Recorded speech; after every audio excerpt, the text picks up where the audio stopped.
let's go to the Zoom room here. We're going to talk about the interview with Crystal and read a bunch of the comments, but let's get Mr. Byrne on, who is joined by the new Deputy Director of Department of Administration. I hope your ears weren't burning in that last interview, Bernie. It's okay. I'm Bernie, and I'm with Mr. Byrne, so we're fine. Right on. So Bernie is the new Deputy at Department of Administration, and Mr. Byrne, of course, is the Director. And we just kind of want to jump right into this rental assistance. Can you just go into the weeds on this, Mr. Byrne, and tell us the eligibility, the parameters, the timeline for availability and who's qualified to get this rental assistance? Yes, I'm going to ask Bernie to do that. Bernie is going to run this program at DOA.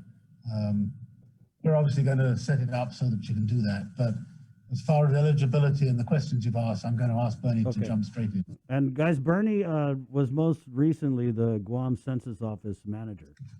All right. Okay, Bernie, go ahead. Hi, good morning. So basically, can you hear me? The program is a $33.6 million program, and there's 3 criteria and eligibility that has to be met. This is for renters only, right? This is a rental program. So it's really to assist to pay for the arrears rental payments, rental arrears, utilities, utility arrears, and then there might be some other services down the line that might be included. So what's basically happening is, so the first eligibility, and I know it was also in the news and in the newspaper, but the first eligibility for the household would be that they would have to qualify for unemployment, or have experienced a reduction in their household income based on COVID. Secondly, and keep in mind, it's all 3 that they have to meet, right? Secondly, there's a demonstration of risk of experiencing homelessness or instability in their home. And then lastly, which is really important, is the total household income. Again, it's the total house, it's inclusive of every working individual within that household. We have a chart as to for household members all the way from 1 to 8, and then it gives what the breakdown is as far as what the income should be.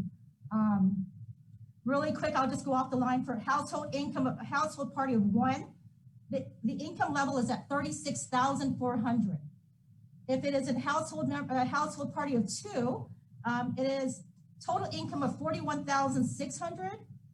Household size of 3, it's $46,800. Household party of 4, it's $52,000.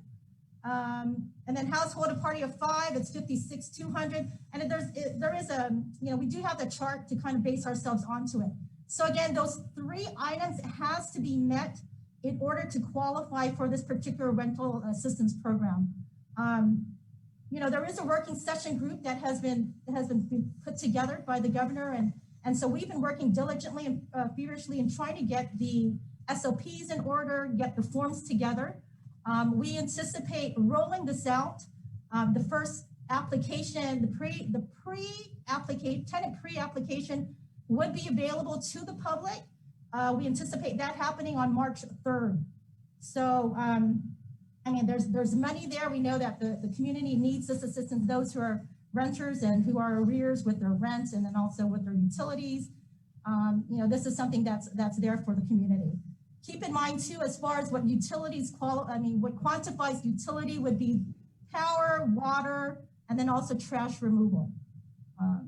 So that's pretty much the gist of what it is. What we're doing now is taking in this pre-application, having the residents or the tenants provide this to us, and then we'll have a team to take a look at it, review it, see whether or not they qualify. And once they do so, then we'll ask the supporting documents to prove their qualification. And then, hopefully we can just get those checks rolling out to them. Right on. Is there a place? That was a lot, Bernie. Is there a place where, is this online where people can go and then? Okay, yeah, so we again, like in the past week, we set up our email address. Our email address is ERA at DOA.guam.gov. So what we're gonna do is before March 3rd, we'll go ahead and upload the PDF file of the pre-application onto the DOA website. Tenants can go ahead and can download it from there. And then basically what we'll do is, simply because of COVID and having, there's leeriness of them coming into dropping it off, they can go ahead and scan it and then email it to that particular address, and then someone will be receiving it from there. However, too, if they would like to get a hard copy of it, we've made communications and coordinations with the mayors, and then we'll provide them the hard copies there as well. So residences can also pick it up from their particular respective mayors. But two, they can also come down to the ITC building, downstairs, down at the treasurer. We'll have some hard copies there. And then for the return of those applications, they can drop it off. We'll have a drop box available for the tenants. So for this particular pre-application period, we are looking from March 3rd to the 19th. Simply, we kind of put this first phase out there because, again, we just want to make sure this is a new program that we're setting up, trying to make sure that the kinks are, tweaks will be ironed out, but, and also to just making sure that the monies are, we have enough monies to be able to dole out, right? So again, the period for this particular pre-application would be from March 3rd through March 19th. Okay, and then do you know offhand, like, what is the average assistance, and is it kind of based on how far behind you are, or? Yeah, so I apologize. So there is again, the household assistance is up to 15 months, but there is the arrears balances can only go dated back as to March 13 of 2020. So, again, so if the resident or the tenants, they all have to take a look at their, whatever their billings are, or their what their past dues, but it's all the way up to March of 2020. Utility bills as well would apply to the same date. But again, moving forward, it is a 15-month, up to 15 months 15 months assistance. And then you said that there's a pre-application document. Yeah, pre-application, we just completed, we just finalized the forms. So we'll have that ready and available and uploaded into the DOA system, to the DOA website, and then also provide the hard copies to some respective areas so that'll be accessible to the residents. Can you send me a copy of that, and then we could share it on our end too? Yeah, once it's all finalized in PDF, certainly we'll pass it along so that whatever method we can to just get it out there, we'll certainly do that. We anticipate a press release going out today. Okay, Mr. Byrne. And then I wanted to ask about do you have anything at all on the RISE Act? No, that's a matter for Reventax. So we haven't had any applications. So that's all I can tell you at the moment. You are encouraged to talk to the director of Reventax on that issue. And then I guess same questions we always have. Where are we on overtime? I know you pay it when you get it. Well, yes, not only, but we're also being very proactive in getting accurate and timely reporting of overtime. And when I get a report after each payroll of which agencies haven't reported overtime to us on a timely basis, and I contact their directors and point out that they are behind and they need to report accurately. So I guess we've gone one stage further. We were actually proactive, and we're actually contacting those directors to make sure that they comply with our regulation here, because DOA wants to pay overtime.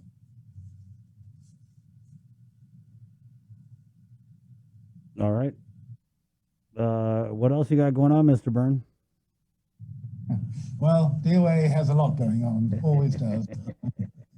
And we have to deal with whatever's thrown at us. We have this whole new program being stood up, and we're delighted that we can get this aid out to people we can, and basically that's our job. As you know, we have basically got through, as we said we would. We've spent all the CARES Act money, the first 118 million that we got. We are very hopeful of getting the additional funding directly from the federal government that Congressman Sir Nicholas was talking about 2 weeks ago. And I understand the bill actually is going to be discussed by the House today or tomorrow. So we're hopeful of getting that money into. So we're doing all we can here to get as much money into the system so that we can get it out again to the people that need it as quickly as possible. We're still processing unemployment checks, where we've processed, I think, something like 80% of the stimulus 2 checks, and now we're kind of standing by ready to stand up a stimulus 3 program, which is also part of this new bill.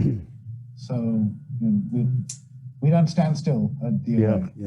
You know, one thing I wanted to ask was, and because it's come up in different conversations, the reporting requirement for the CARES Act expenditures. I think there was a few senators who had said on the floor that, yeah, we put this in place, we got 2 reports, and then we didn't hear anything after that. The reports are on they were required to be posted to the governor's website. The report up to December is on the governor's website. We're currently here working on finalizing the January report. And that will be on the website as soon as it's finalized. So are you saying the senators, what, they just didn't know that you posted up on the governor's website? Maybe they don't like to look at the governor's website. I don't know. But I know you do, so I'm confident that you'll point them in the right direction. Right on. Okay, senators, guys, you know, you got to check the website, man. Oh, that's funny. And so you're working on January's report. Any comment on that audit that came out from the public auditor on the CARES Act expenditures? Now, the public auditor is doing his reporting. I guess he, as a result of his initial look at what was the system that was then in place, and the system has evolved because we've finally got the final regulations that were published in the Federal Register. I think it was almost at the end of December, even though we originally got the funding in April. But the final Treasury regulations were published in December.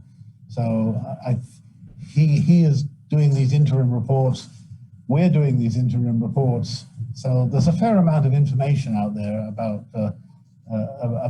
where the money's going and where it's being spent. And I'm sure that will continue were we to, as I hope we do, get the new funding. All right. Bree, you got any questions for Mr. Byrne? Mr. Byrne. Hi, Sabrina. He just said hi. I don't know. Hi. We already talked about Bridgerton? No, We didn't talk about Bridgerton yet. Well, we passed on from Bridgerton. I guess they're doing a new series, so I don't know when that will. All right. Yeah, we're all waiting. Weren't you also into Queen's Gambit, Brie? No, it wasn't. Are you good or? Yeah, I'm sorry. I just walked in. All right, so. I know. And I'm like, I've only got like 4 questions deep with DOA. You know, I'm not a money man.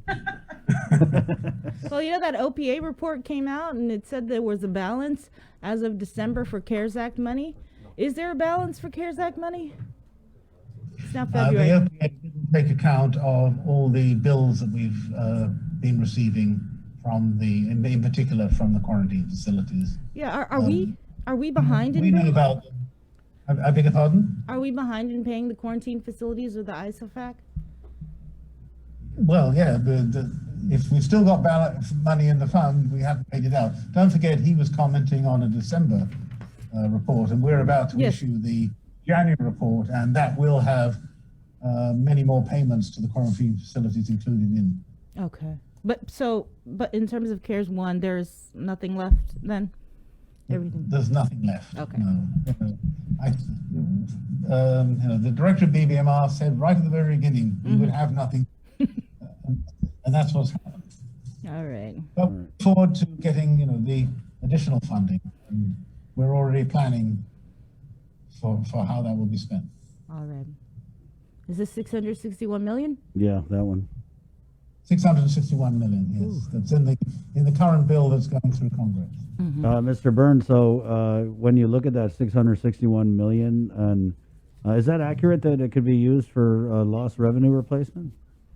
Yes, it specifically allows for the governor to designate a portion of it to be used for lost revenue.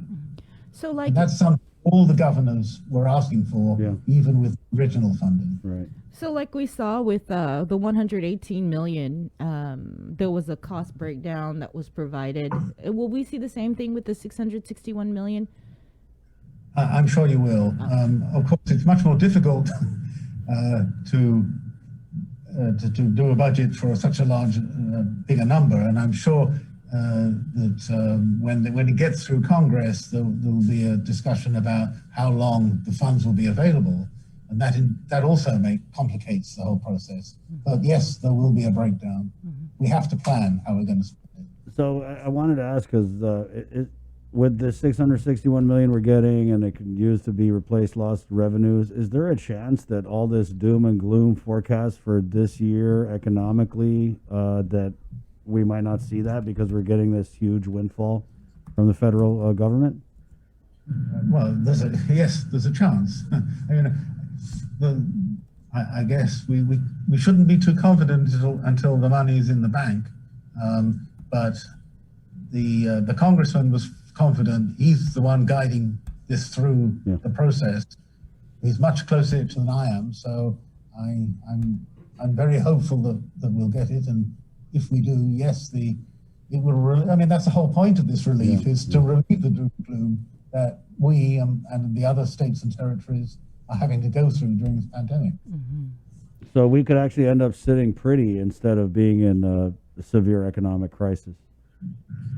Well, yeah, sitting pretty. I mean, there are still people that are disadvantaged and suffering as a result of it, but that certainly would be helped by having our fiscal process much more cushioned, as it were. Right. And if we're not trying to scrape together funds, and that would be certainly the case. The budget that was submitted to the legislature 2 or 3 weeks ago shows reduced revenues, and we would be faced with scraping together funds. If that can be avoided, certainly that would be a good thing for the island.